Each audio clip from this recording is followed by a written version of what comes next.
And what he's and through this essay, what he's trying to do is he's trying to understand who is rich and how to define richness. So, just having money, will that really make you rich? Or do you have to be rich in heart? That is, even without money, you can be very happy with what little you have. Whereas you have people who have all the money, all the wealth in the world, still they're cribbing and complaining and nagging, saying that they don't have enough. So you find all kinds of people. So it becomes kind of difficult to define as well as decide who is really rich.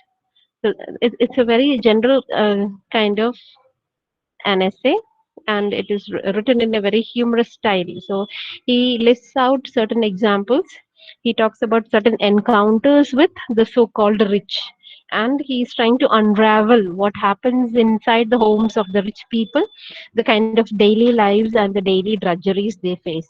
So finally, he concludes that money cannot be one parameter or the only parameter to decide whether a person is rich or not. There are other things. And then finally, whether you're rich or poor, you have to go through the daily grind of life. You have bills to pay, the domestic thing to take care of. You have your maids not turning up, the house being in a mess, getting divorces. Sometimes, even if you're rich, your business may go kaput, wherein you become bankrupt, and then you have to file for bankruptcy. So these kind of things are written into the existence of human beings. So in a very funny as well as a sarcastic manner, he's trying to understand and look at this idea of being rich. So let's have someone read what is there on the screen. This chapter, this particular text has also been pasted in your LMS. So it is available there. You can go have a look at it. And right now it is there in front of you. So please read that.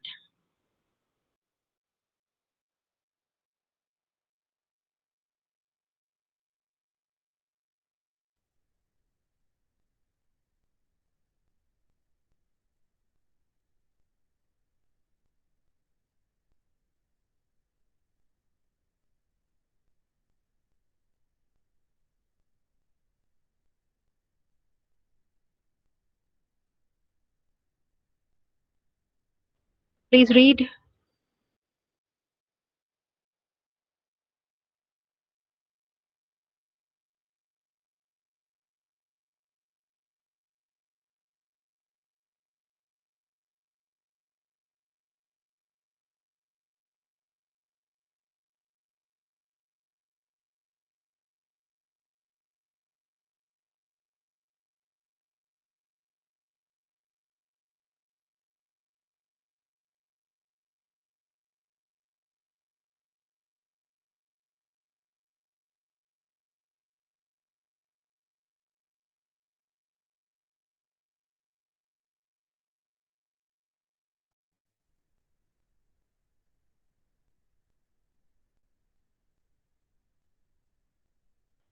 Kindly read. Can't you see the text?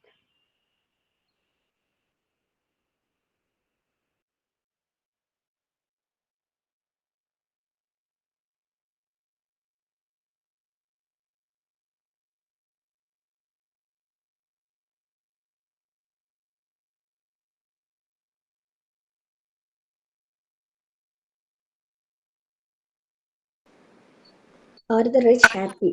Let me admit at the outset that I write this essay without adequate material.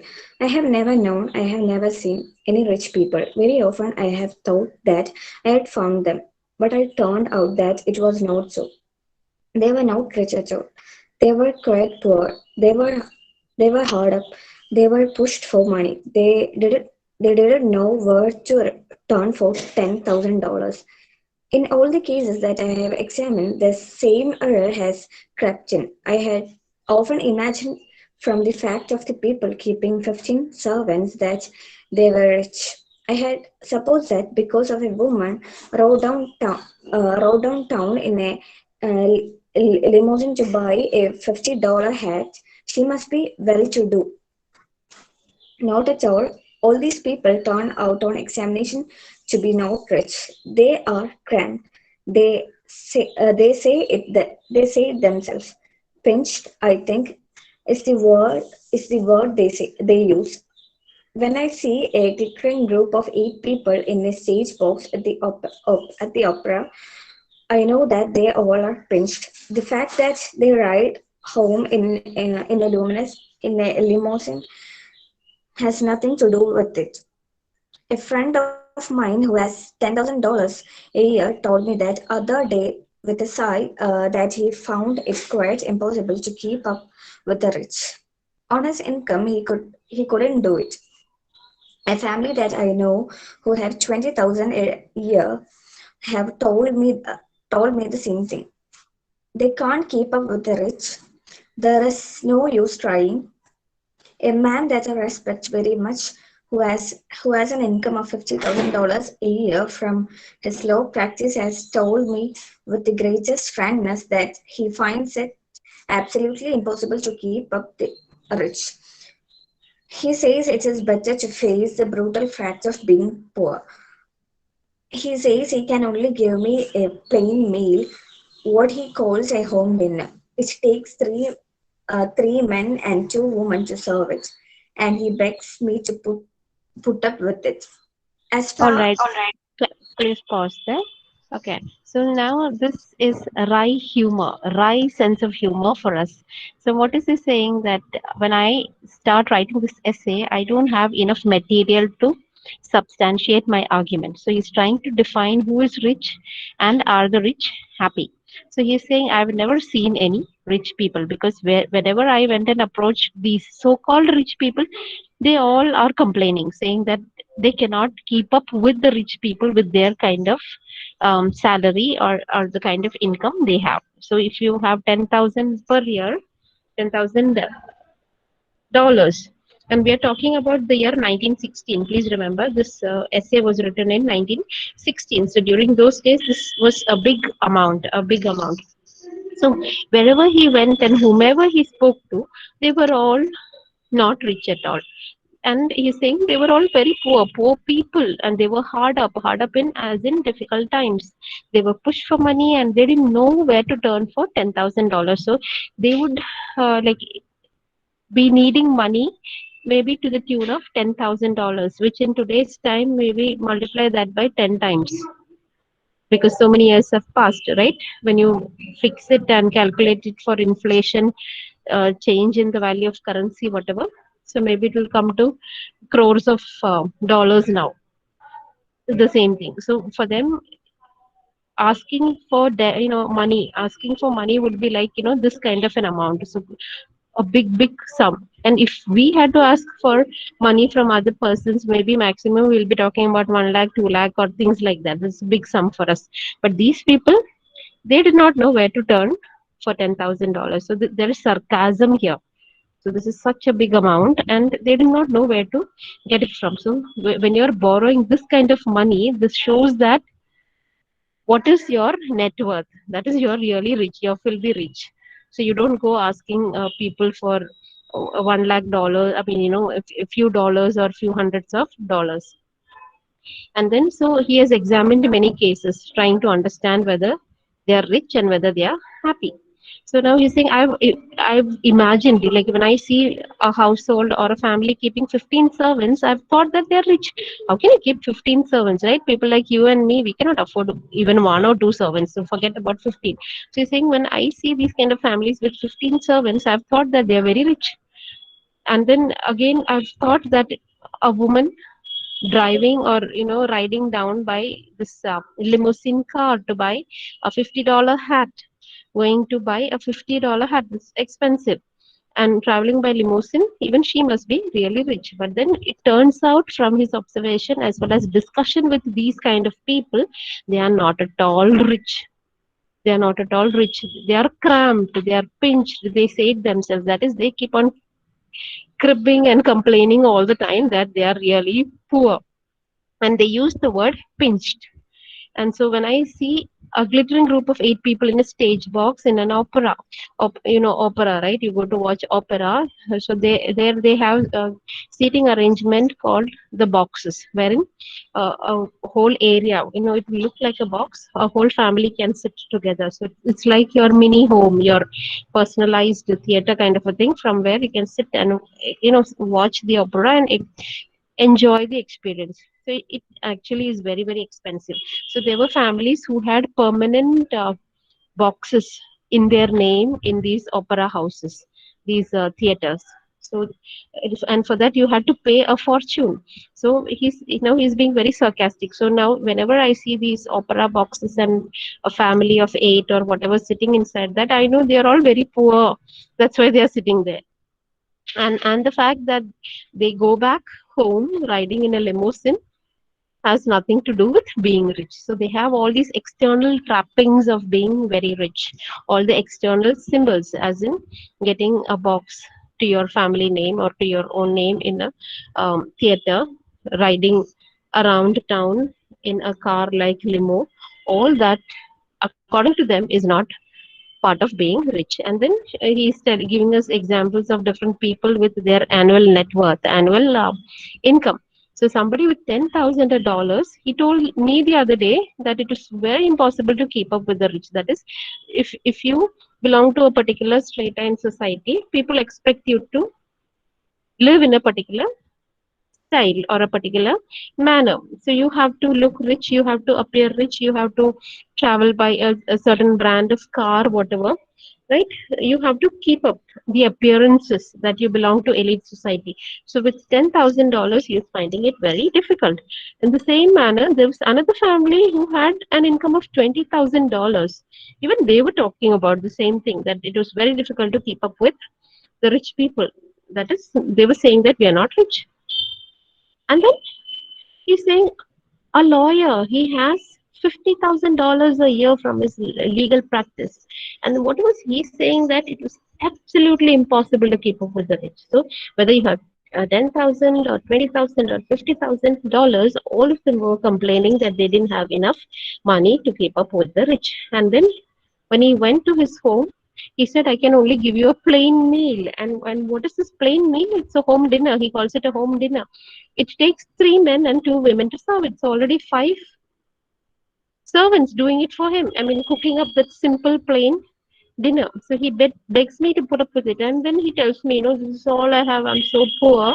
I cannot give you a lavish spread. But already it's a lavish spread. And there are 5 people behind serving that particular meal. So that shows how rich they are financially. But still, their mindset is that they don't have enough. And they are moaning and groaning and complaining about it all the time. Continue.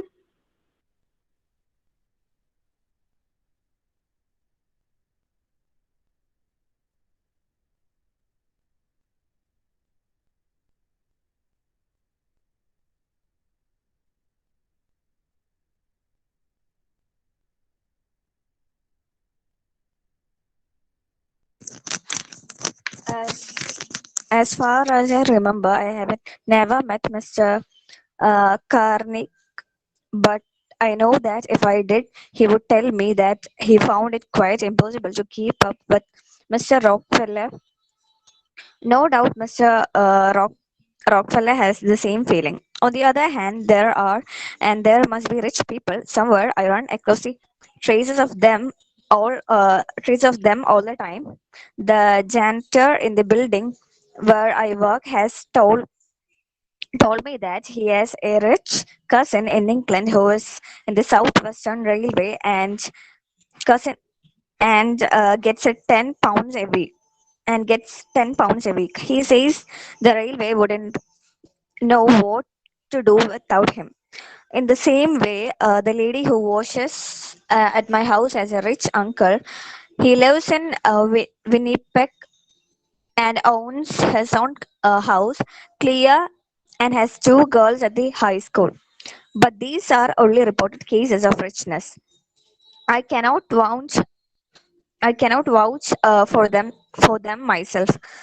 When I speak, therefore, of rich people and discusses whether they are happy. It just understood that I am merely drawing my conclusions from the people whom I see and and know.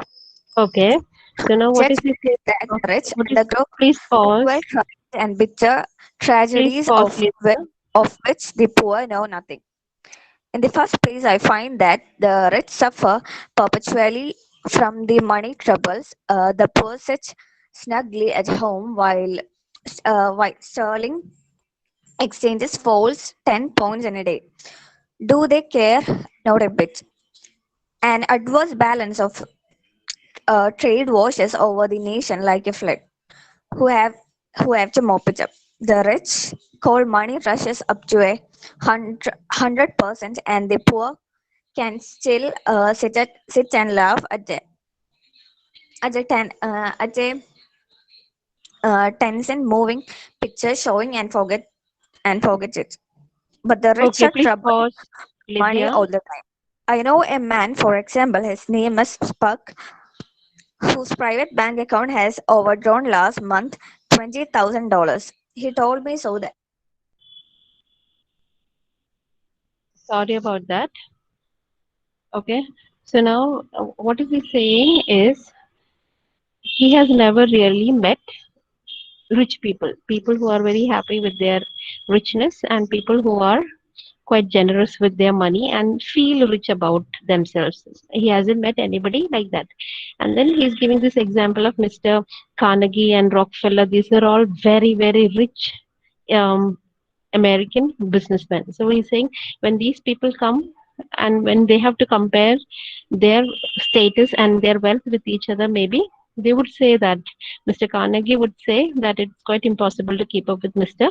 Rockefeller, and Rockefeller would feel that it is very difficult to keep up with Mr. Carnegie. It's like you have Adani and Ambani having a conversation, and Ambani saying that, oh, like, I'm very poor, but you're so wealthy. Whereas the other guy also saying that, no, no, no, no, I'm poor, you're, quite rich. That's the kind of people he has come across. And then he's saying, there are people I have met and I've come across traces of them all the time, the real rich people, the ones who claimed richness, who were happy to flaunt and talk about it. And one was the janitor as in the caretaker in the building where he was working. So this janitor said that he has a rich cousin in England. And what is that cousin doing? He's in the Southwestern Railway and he gets paid £10 a week. So that makes it £40 a month. So you can calculate how much you'd be getting in a year. So for them, that was wealth and that was richness, and they were very happy. And then the janitor is very happy about that and telling about this particular cousin who has made it really big in life. And then he is such an important man that even the railways would not be able to work without him. And the same way, there's this lady who comes to wash at his house, and this lady always speaks about a rich uncle. So, what is his standard of being rich? That he lives in the city of Winnipeg, and he has his own house, and then two girls at the high school. So you can just see the kind of things that make people feel rich. So these are, by our standard, very poor people, but then they claim richness or they think they are very rich. Why? Because all the basic requirements of life are met and they are very happy about it, so they consider themselves to be rich. Whereas in the previous paragraphs we had seen how people with even $50,000 to their name considered themselves to be poor and struggling and pinched. So now he's saying these are only reported cases of richness, so he's being very sarcastic here. So poor things, these were rich people, but then the real rich they claim not to be rich. He's saying, I really don't know now who is really rich. So now he's saying, when I speak therefore of rich people and discuss whether they are happy, it's understood that I'm merely drawing my conclusions from the people whom I see and know. So he's saying, um, my observation is limited to only the people that I have come to know and I know personally. So he's saying, I'm trying to talk about these people. So I'm not sure whether this can be generalized. And then what else is saying? Okay, let's continue from there. So you got a general drift of the tone, right? The tone is really sarcastic. He is using all his sarcasm at the real rich people who are actually filthily rich, but then they don't acknowledge it because they are always complaining about something or the other, and they find it very difficult to keep up with others. For instance, even in movies and all, they show these kind of characters. They are really rich, they have a lot of money, but then someone would come and ask, or ask for money. What would they say? You have those typical kind of dialogues, Enna Paryana, it's all very difficult, Kashtapadana, those kind of things. So what does that say? It says that these people, though rolling in money, are not really rich because they are complaining and they are unhappy about life. So he's going to give us some funny examples. And then he says these rich people, the kind of struggle they have in their life is something that which we don't understand. Why? Because we are common ordinary people. Our standard of judging and our standard of living is way different from the kind of lives that they lead. So their concerns are totally different. So let's have a look at some of these concerns. So even if you have the textbook, kindly look at the screen. So we are following the screen. So please look at that.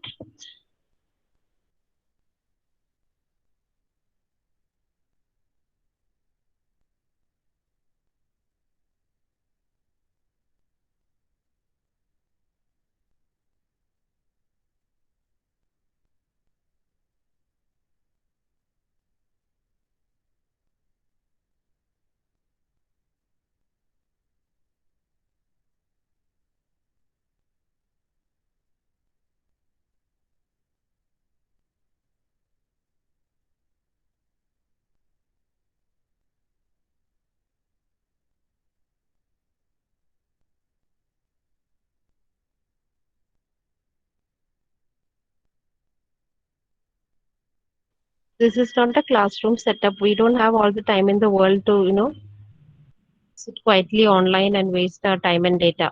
Hurry up, somebody, please read.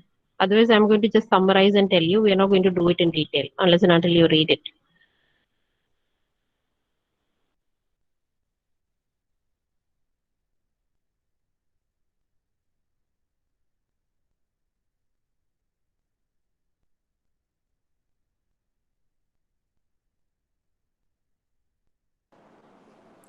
My judgment is that the rich undergo cruel trials and bitter tragedies of which the poor know nothing. In the first place, I find that the rich suffer perpetually from money troubles. The poor sit snugly at home while sterling exchange falls 10 points in a day. Do they care? Not a bit. An adverse balance of trade washes over the nation like a flood. Who have to mop it up? The rich. Call money rushes up to 100%, and the poor can still sit and laugh at a 10-cent moving picture show and forget it. But the rich are troubled by money all the time. I know a man, for example, his name is Spug, whose private bank account was overdrawn last month $20,000. He told me so at the dinner at his club, with apologies for feeling out the sorts. He said it was bothering him. He said he thought it rather unfair of his bank to have called his attention to. I could sympathize in a sort of way with his feelings.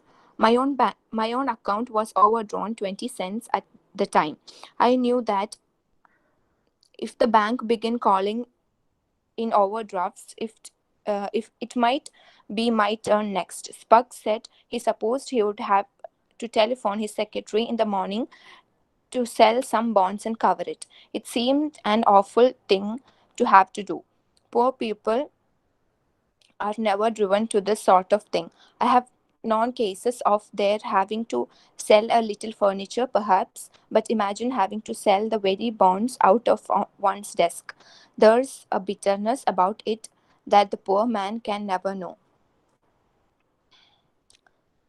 With this same man, Mr. Spuck, I have often talked of the problem of wealth. He is a self made man, and he has told me again and again that the wealth he has accumulated is a mere burden to him. He says that he was much happier when he had only the plain, simple things of life. Often, as I sit at dinner with him over a meal of 9 courses, he tells me how much he would prefer a plain bit of boiled pork with a little mashed turnip. He says that if he had his way, he would make his dinner out of a couple of sausages fried with a bit of bread. I forget that I I forget what it is that stands in his way. I have seen Spug put aside his glass of champagne or his glass after he had drunk his champagne with an expression of something like contempt. He says that he remembers a running creek at the back of his father's farm where he used to lie at full length upon the grass and drink his fill. Champagne, he says, never tasted like that. I have suggested that he should lie on his stomach on the floor of the club and drink a saucerful of soda water, but he won't. Okay, so now we have the example of Mr. Spug. Now, who is Mr. Spug? It is a friend of the writer who's supposed to be really rich. But then, when he goes to his house, you get to see all kinds of complaints and tragedy that he is undergoing.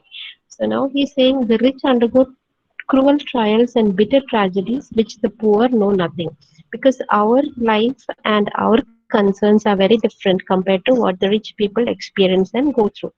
So now Spug is all the time, not Spug, before that small paragraph here he is speaking about generally the rich people. What do? They are all the time suffering from money trouble. So when the sterling exchange falls, that is the money exchange, that is the rate of dollar and pound and sterling, when that changes, you and I, we are not bothered about it. Yes or no? We don't worry about a dollar becoming 50 rupee or 60 rupee or 70 rupee. Why? Because we got nothing to do with that. So we are quite unaffected by all this. But then the rich people, the so-called rich, they are troubled by all that. So uh, the poor people, they sit snugly at home. That is, we sit at home all comfortably. When you have the stock exchange going up or down or whatever, we are not affected by these kind of things. An adverse balance of trade washes over the nation like a flood. That is, when the economy goes down. That is when economy is in recession, or when the profit margins are quite low. Who suffers because of all that? It's these people, not us. That is the rich. And then money rushes up to 100. Call money rushes up to 100%. That is, he's talking about telephone charges during those time. It is very expensive. So now, even if it becomes 100%, you have to pay a big amount for that. The rich would be suffering and worried about using that. But then the poor person is least bothered about all this. And at the same time, he can simply sit at the cinema just watching a 10-cent movie. So people like us, we sit and watch movies and enjoy, wherein the economy of the country may be going down, or the Sensex may be crashing, or the value of rupee is becoming inflated, like it's like 74, 75 something against the dollar now. And then you talk about the sterling pound. So compared to that, what is the value of rupee? I mean, we don't care about all these things. Why? Because we don't have that kind of money to bother about all this. So the poor, we don't really bother about all this. So but then he's saying, what for the rich? They are worried about money all the time. And then he's talking about this friend Spug. Now what happened to Spug? His bank draft, his bank account was overdrawn last month, $20,000. That is, there is a limit to which we can take money out of our own account. Yes or no? We can set a limit. So what happened was, because of whatever exchange or whatever business purpose, whatever, 20,000 more dollars was taken from his account. This is not to say that there is no money in his bank. 20,000 was the limit, but then it was overdrawn. So more money, more than 20,000 was taken. And then he described about this to the writer when they were at a club. And at the club, he was looking very upset and he was looking very sad. So when he asked what is the reason, he apologized and he told him that my bank account has been overdrawn by $20,000. And then say everything is so unfair. So the bank people called him and told him. So he was feeling very upset about it. So now the writer, he cannot really understand that sentiment that he's going through, the feeling. So he's trying to show him all kinds of sympathy, everything. But then, what is he saying? My own account was overdrawn 20 cents at the time. 20 cents is just peanuts compared to $20,000. You see, I'm dealing here in cents and he's talking about dollars. So you cannot really understand all that. And um, then the writer is thinking, if the bank is going to call up everyone whose account is kind of overdrawn, maybe they will call me also because my account has been overdrawn by 20 cents. So he's being again caustic as well as sarcastic here, black humor. And then he's saying maybe Spug, what did he do? He would have called his secretary in the morning and asked him to sell some bonds as in some investment bonds in the share market, get money, encash it, and put it back in the bank. So now he's saying it's such an awful thing to do, to let go of your bond. So this is terrible. And then the writer is telling us, I have known cases of poor people uh, trying to get some money when they were hard pressed. So they never had to sell bonds and all. From this, we understand that poor people like us, we won't have bonds in our names, right? So poor people usually, what do? Maybe they will sell a little furniture, but then never, they don't have to send the bonds out of one's own desks. So there is so much of bitterness about this, which the poor person will never understand. Now, Spugs, he has always complained about his wealth. So he was a self-made man, and then, uh, now what is he saying? He's become very rich, but then he's speaking about wealth as kind of a burden, and he's saying life was much easier and happier when he had only the plain, simple things of life. So every now and then he keeps remembering about all those days of the past, nostalgia when things were very, very simple. So one day he went for dinner with Spug. So Spug at home served him a meal of 9 courses. So you can imagine the lavish spread that was there for him. 9 course dinner. So they were having this, and Spug, he was sitting and complaining that you know he would rather prefer a plain meal of boiled pork with little mashed turnip. What poor people would eat, something very, very simple. So he's saying that would taste much, much better. And then he's saying if he had his way, that is, if he could do whatever he wanted, he would make a dinner out of a couple of sausages fried with a bit of bread. So little bread and sausages would be more than enough for him for dinner. And then again he would drink champagne from his glass, and look at the expression on his face, a kind of a contempt, as if he hates the very act of drinking champagne. So instead of water or wine, you and I, we would drink water, right? Maybe once in an occasion, maybe there would be some wine if you go for a party or something, but other than that, it's just water that we have. But he has champagne for his um, dinner. So he's drinking that with a lot of contempt, and then he's remembering about a running creek, a small rivulet at the back of his father's farm. So he used to lie there on the grass and drink water from that. So he used to say that used to taste so nice. Now, compared to that, the champagne is nothing. So he has contempt for all the luxury that he's kind of living and experiencing. But the writer, he cannot understand that why is he suffering it then? He cannot understand. So the writer saying, I suggested that he should lie on his stomach on the floor of the club and drink a saucer full of soda water, but he won't. So he's saying, being very caustic again, saying that if he's missing that, lying on the grass and drinking water from nature, then maybe he should lie on the floor of the club and then drink soda from a saucer kept on the floor. So he would feel that he's drinking water as he used to do in the past, but he won't do that. So again, reference to club. Club also shows his richness, because not everyone is lucky enough to be members of clubs. You need to have a fortune to become members of many of the clubs, right? So he cannot understand why Spug is all the time complaining. So why can't he get, if he's unhappy with the wealth, he can very well get rid of it, right? Then why complain? But then he's not doing that. He won't give the money away, and but at the same time he'll go on complaining about it. Oh, okay. Yeah, continue. I know well that my friend Spark would be glad to be rid of his wealth altogether. if such a thing were possible. Till I understood about these things, I always imagined that wealth could be given away. It appears that it cannot. It is a burden that one must carry. Wealth, if one has enough of it, becomes a form of social service.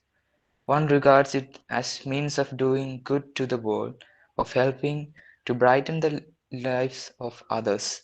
In a word, a solemn trust. Spug has often talked with me so long and so late on this topic, the duty of brightening the lives of others, that the waiter who held blue flames for his cigarettes fell asleep against a doorpost, and chauffeur outside froze to the seat of his motor. Spug's wealth, I say, he regards as a solemn trust. I have often asked him why he didn't give it, for example, to a college, but he tells me that unfortunately he's not a college man. I have called his attention to the need of further pensions for college professors. After all that Mr. Carnegie and others have done, Carnegie.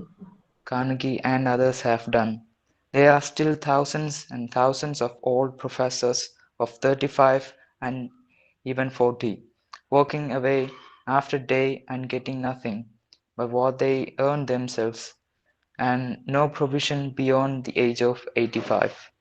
But Mr. Spurg says that these men are the nation's heroes.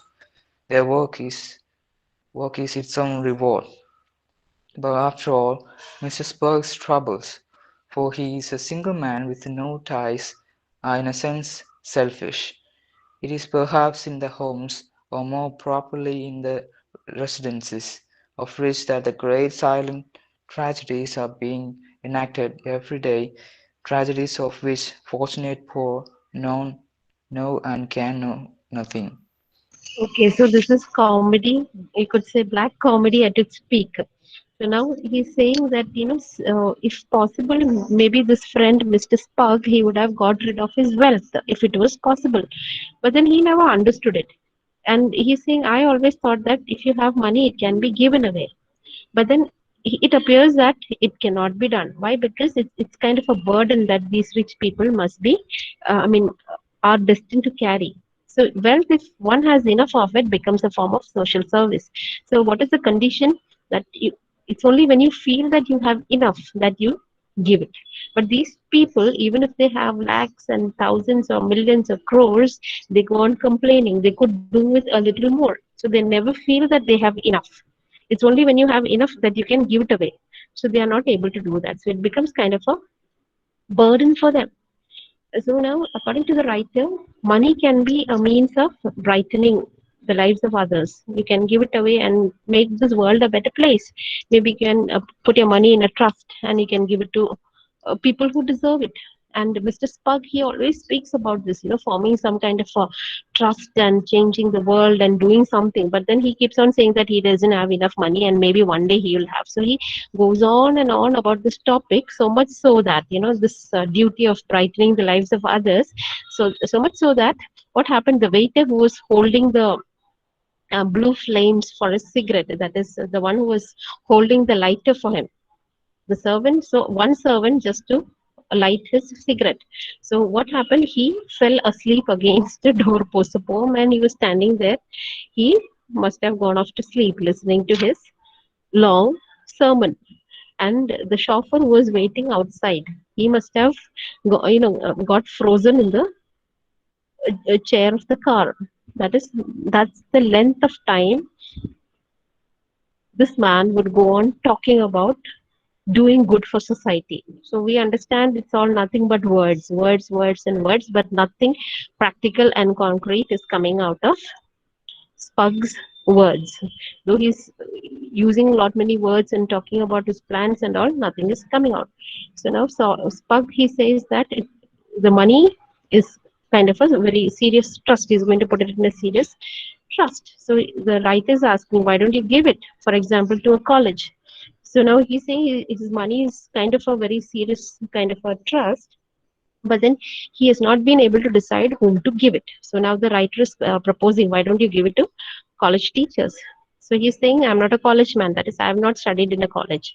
So he doesn't feel that he needs to give it to the college. So the writer is trying to call his attention for the need of pensions for college professors that Mr. Carnegie and others they have done. Rockefeller, they all have given a lot to universities and colleges. We know that Oxford and Cambridge and Harvard, they have become so great because of the generous donations of people like these. So he's suggesting that to Spugs, but Spug is not giving it. He's not giving. So what is he saying? And then the writer is telling us something about the professors. The professors they become old by 35 or 40. They're working so hard and they don't get much. So they get nothing but what they earn themselves. So the salaries are quite low when it comes to education. And then there is no provision beyond the age of 85. So they get very limited money. That is during the time that you teach. But later, once you retire or you become old, there is no provision, there is no security or pension or whatever to fall back on. So now, what is Pug saying to all that? Hearing about, listening about the plight of the college teachers, he's saying that these men are nation's heroes. Their work is its own reward. So he's saying they are doing it because they love the job. So the job is their reward. So he's not bothered. He doesn't want to put his money for the benefit of college teachers. So now he's saying actually what's wrong with Spug, or rather, he's saying Spug's problems are nothing. Why? Because he is a single man with no ties. So maybe because of which he is kind of selfish. So he's saying the real trouble or worry of these rich people can be seen in families, that is, in residences. Residences, the families, houses of the rich, that the great silent tragedies are being enacted every day, tragedies of which the fortunate poor know nothing and can know nothing. So he's saying the real tragedy takes place in the homes of the rich people, about which we don't understand anything about it, because our worlds, our lives are so different. And for us, we cannot even imagine, or do we know how many zeros are there to £1 million? We don't know, and we don't bother also, because that shows that our lives and our um, way of looking at things are totally different. So these rich people and the kind of tragedy, the kind of lives that they lead are totally different from what we know and what we experience. Okay, so we'll stop here today. We'll continue this tomorrow.